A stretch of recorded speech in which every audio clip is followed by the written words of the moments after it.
Hello दोस्तों, स्वागत है आप सभी का। और आज ही 28 सितंबर का करंट अफेयर्स हम लेकर आ चुके हैं। और ये क्लास आप सभी को सुबह 5:30 AM पर डेली मिलती है। ठीक है, तो आप सभी करंट अफेयर्स को पढ़ सकते हैं हमारे साथ।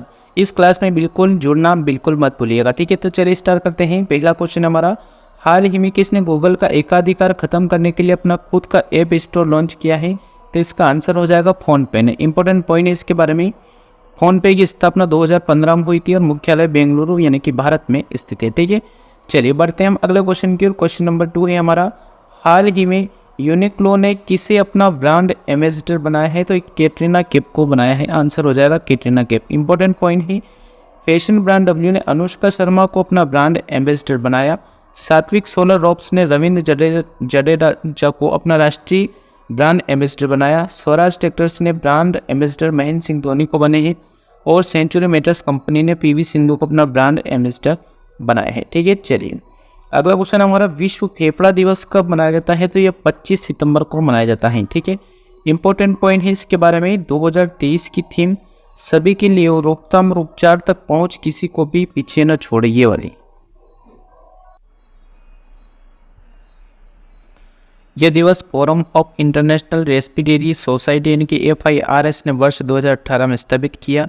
इस दिन को मनाने का उद्देश्य फेफड़ों के स्वास्थ्य के लिए प्रति जागरूकता फैलाना है। और फेफड़े मानव शरीर के लिए सबसे अहम अंगों में से माने जाते हैं। ठीक है, क्वेश्चन नंबर अगला है हमारा, भारत का 54वां नया टाइगर रिजर्व वीरांगना दुर्गावती टाइगर रिजर्व किस राज्य में स्थित है? MP में नया बना है। ठीक है, अभी हाल ही में। इंपोर्टेंट पॉइंट है कि मध्य प्रदेश सरकार ने हाल ही में वीरांगना दुर्गावती टाइगर रिजर्व की स्थापना की घोषणा की, जो राज्य में 7वां और देश में 54वां टाइगर रिजर्व है। ठीक है, स्थान यह मध्य प्रदेश के सागर, दमोह और नरसिंहपुर जिले में फैला हुआ है।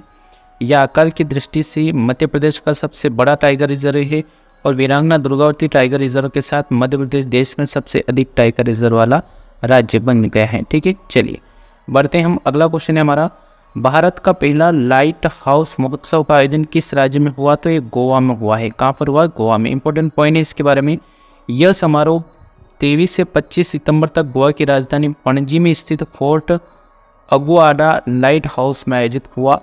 इसका आयोजन केंद्रीय बंदरगाह, शिपिंग और जलमार्ग मंत्रालय ने किया। केंद्रीय मंत्री सर्बानंद सोनोवाल ने इस कार्यक्रम का उद्घाटन किया। उन्होंने कहा कि लाइट हाउस हेरिटेज टूरिज्म इस अभियान के तहत देश के 75 ऐतिहासिक लाइट हाउस को पर्यटन स्थल में परिवर्तित किया जाएगा। और गोवा के मुख्यमंत्री हैं प्रमोद सावंत जी। ठीक है, चलिए बढ़ते हैं। अगला क्वेश्चन हमारा, उत्तरी क्षेत्रीय परिषद की 31वीं बैठक का आयोजन कहाँ किया जाएगा? तो ये पंजाब में किया जाएगा। इंपॉर्टेंट पॉइंट है, उत्तरी क्षेत्रीय परिषद की 31वीं बैठक पंजाब यानी कि अमृतसर में आयोजित की जाएगी। बैठक की अध्यक्षता गृह मंत्री अमित शाह जी करेंगे। उत्तरी क्षेत्रीय परिषद की बैठक में शामिल राज्य और केंद्र शासित प्रदेश हुए कौन कौन से? पंजाब, हरियाणा, राजस्थान, हिमाचल प्रदेश। और केंद्र शासित प्रदेश कौन से हैं? दिल्ली, जम्मू कश्मीर और लद्दाख, चंडीगढ़। ठीक है, चलिए नेक्स्ट क्वेश्चन की ओर बढ़ते हैं। किस राज्य में विश्वनाथ घाट को भारत का सर्वश्रेष्ठ पर्यटन गांव 2023 नामित किया गया? तो ये असम को किया गया। ठीक है, इंपॉर्टेंट पॉइंट है, असम में विश्वनाथ घाट को भारत का सर्वोच्च पर्यटन गांव 2023 नामित किया गया। पर्यटन मंत्रालय द्वारा विश्वनाथ घाट को भारत के सर्वश्रेष्ठ पर्यटन गांव 2023 के रूप में चुना गया। ब्रह्मपुत्र नदी के तट पर स्थित विश्वनाथ घाट को लोकप्रिय रूप से गुप्तकाशी के नाम से भी जाना जाता है। ठीक है, असम की राजधानी है दिसपुर और मुख्यमंत्री है हेमंत बिस्वा शर्मा साहब। ठीक है, चलिए बढ़ते हैं आगे। अगला क्वेश्चन है हमारा, हाल ही में किस देश की महिला क्रिकेट टीम ने एशियाई खेल 2023 में स्वर्ण पदक जीता है? तो ये इंडिया की ने जीता है, भारत की में। ठीक है, इंपॉर्टेंट पॉइंट है इसके बारे में कि भारत की महिला क्रिकेट टीम ने एशियाई खेल 2023 के फाइनल में श्रीलंका को हराकर स्वर्ण पदक जीत लिया है। इस भारतीय टीम का नेतृत्व हरमनप्रीत कौर कर रही है। भारत ने श्रीलंका को 19 रनों से हराकर यह मैच जीता। और यह भारत का एशियन गेम्स के क्रिकेट इवेंट में पहला मेडल है। भारतीय महिला क्रिकेट टीम की कप्तान हरमनप्रीत कौर है। ठीक है, चलिए अगला क्वेश्चन है हमारा, कौन सा देश 53 वर्षों के बाद हांगकांग को पीछे छोड़कर दुनिया की सबसे स्वतंत्र अर्थव्यवस्था बन गया है? तो ये सिंगापुर बन गया है। ठीक है, इंपॉर्टेंट पॉइंट है इसके बारे में। कनाडाई थिंक टैंक फ्रेजर इंस्टीट्यूट द्वारा जारी एक रिपोर्ट के मुताबिक हांगकांग को पीछे छोड़कर सिंगापुर दुनिया की सबसे स्वतंत्र अर्थव्यवस्था बन गया। विश्व आर्थिक स्वतंत्रता सूचकांक शुरू होने के बाद पहली बार हांगकांग पहले स्थान से फिसलकर दूसरे स्थान पर आया। इस सूची में स्विट्जरलैंड, न्यूजीलैंड और अमेरिका क्रमशः तीसरे, चौथे और पांचवें स्थान पर है। ठीक है, चलिए ये पॉइंट भी ध्यान में रखना, बहुत ही इंपॉर्टेंट पॉइंट है, इसलिए हम IMP पॉइंट लेकर आते हैं जो कि आपके एग्जाम के लिए बहुत ही हेल्पफुल रहता है। ठीक है, चलिए अगला क्वेश्चन है, भारत और किस देश की सेना के बीच युद्ध अभ्यास एक्सरसाइज का 19वां संस्करण आयोजित किया गया? तो अमेरिका के साथ किया गया। ठीक है, इंपॉर्टेंट पॉइंट है इसके बारे में कि भारत और अमेरिका की सेना के बीच एक्सरसाइज युद्ध अभ्यास का 19वां संस्करण अलास्का, संयुक्त राज्य अमेरिका में आयोजित किया जा रहा है। यह भारतीय सेना और संयुक्त राज्य अमेरिका सेना द्वारा संयुक्त रूप से आयोजित किया जाने वाला एक वार्षिक अभ्यास है। अमेरिका की राजधानी हो जाएगी वाशिंगटन DC और मुद्रा डॉलर है। राष्ट्रपति जो बाइडेन है और उपराष्ट्रपति कमला हैरिस है जो कि भारतीय मूल की है। ठीक है, कमला हैरिस। ठीक, चलिए बढ़ते हैं, अगला क्वेश्चन है, विश्व पर्यावरण स्वास्थ्य दिवस कब मनाया जाता है? तो ये 26 सितंबर को मनाया जाता है।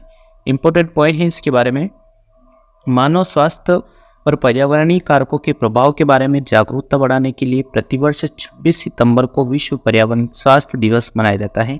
International federation of environmental health ने 2011 में हर साल 26 सितंबर को विश्व पर्यावरणीय स्वास्थ्य दिवस मनाने की घोषणा की थी। विषय 2023 का क्या है? Global environmental public health studies up to protect है ना everyone's health each and every day, ये इसका विषय है 2023 का। ठीक है, चलिए बढ़ते हैं आगे। नेक्स्ट क्वेश्चन है हमारा, प्रमीला मलिक किस विधानसभा की पहली महिला अध्यक्ष बनी है? तो ये ओडिशा की बनी है। ठीक है, इंपॉर्टेंट पॉइंट है, बीजू जनता दल यानी कि BJD पार्टी की सदस्य प्रमीला मलिक ओडिशा विधानसभा की पहली महिला अध्यक्ष बनी है। ठीक है, चलिए बढ़ते हैं, अगला क्वेश्चन है हमारा, PM मोदी के सलाहकार के रूप में किसका सेवा विस्तार किया गया? तो अमित खरे जी को किया गया है ना, ये इनके सलाहकार के रूप में अभी नियुक्त हो गए हैं। अमित खरे को प्रधानमंत्री नरेंद्र मोदी के सलाहकार के रूप में विस्तार दिया गया। 12 अक्टूबर 2023 से प्रधानमंत्री के कार्यकाल की अवधि तक बढ़ाने को मंजूरी दी गई। वर्ष 1985 बैच के झारखंड कैडर के IAS अधिकारी हैं ये कौन? अमित खरे साहब। इनको अक्टूबर 2021 में 2 साल के लिए PM मोदी के सलाहकार पद पर नियुक्त किया गया है। चलिए आगे बढ़ते हैं, अगला क्वेश्चन है हमारा, किस राज्य में हुक्का बार पर प्रतिबंध लगाया गया? तो हरियाणा में लगाया। हरियाणा के CM मनोहर लाल खट्टर ने घोषणा की कि राज्य में सभी हुक्का बार बंद कर दिए जाएंगे। प्रतिबंध में राज्य भर के होटल, रेस्तरां, बार और वाणिज्यिक प्रतिष्ठानों में ग्राहकों को हुक्का परोसना शामिल है। यह ग्रामीण इलाकों में इस्तेमाल होने वाली पारंपरिक हुक्का पर लागू नहीं होगी, ग्रामीण में लागू नहीं होगी, सिटियों में लागू होगी। ठीक है, चलिए आज का हमारा लास्ट क्वेश्चन है, एशियन गेम्स 2023 में भारत की घुड़सवारी टीम ने कौन सा मेडल जीता? तो ये गोल्ड मेडल जीता है। 19वें एशियन गेम्स में घुड़सवारी टीम ने गोल्ड मेडल दिलाया है। यह घुड़सवारी सुदीप्ति हजेला, दिव्यकृति सिंह, हृदय छेड़ा और अनुष अगरवाला की जोड़ी ने इस इवेंट में 41 साल बाद देश की गोल्ड जीता है। इससे पहले देश को 1982 में घुड़सवारी का गोल्ड मेडल मिला था। मिलते हैं दोस्तों हम नेक्स्ट वीडियो में, और ये क्लास आप सभी को डेली 5:30 AM पर यानी कि सुबह 5:30 बजे मिलती है। आप सभी इसको अटेंड करना बिल्कुल भी मत भूलिएगा। Thank you, all the best, take care.